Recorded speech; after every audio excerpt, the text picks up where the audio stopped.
К другим темам. Нешуточные страсти разгорелись в городской классической гимназии в Якутске. Десятки машин перегородили путь к школе. Разъяренные родители, организовав живую цепь, не пропускают никого постороннего. Все нормально, просто в Якутске началась запись детей в первые классы. Розалия Борисова продолжит.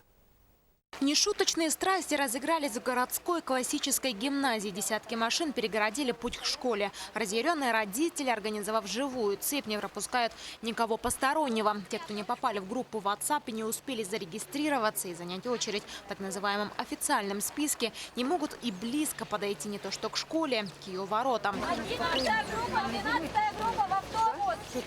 Видите, машины все загородили, а по идее все должно было быть чистым. Никаких препятствий не должно было быть. Вот этот автобус уже 3 дня здесь стоит, и у них якобы живая очередь. Они нас просто выталкивают, нас вот девушек. Вот сейчас они выходят и говорят: держим оборону, никого не пропускаем, и все. С номерками и табличками некоторые родители стоят здесь уже 3-е сутки. Пропускать никого не намерены. В школу не смогла пройти наша съемочная группа. Такая же очередь с автобусом у 17-й школы, но намного тише и спокойнее. Родители организованно ждут своего часа, но с нескрываемой радостью бегут к дверям школы, когда охранник открывает ворота для очередной десятки. Я подошла в 7:30 где-то. И вот только зашла.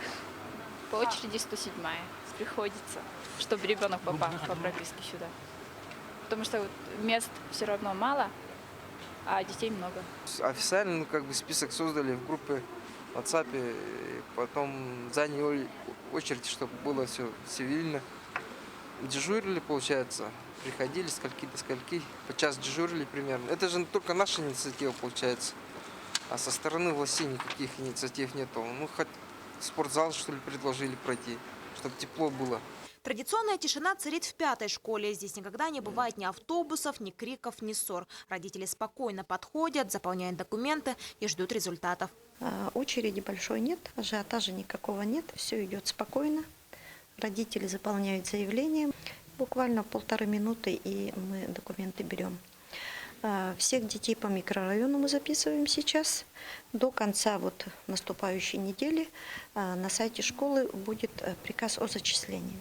Каждый год в день записи родители в прямом смысле осаждают столичные школы. Так называемые живые очереди формируются еще в начале учебного года. Об организации электронной очереди уже давно говорят, но пока дело дошло только до электронных списков в мессенджерах. И родители все еще по старинке с раннего утра мерзнут на улице и борются за место за партой. Розалия Борисова, Василий Соловьев, НВК Саха, Якутск.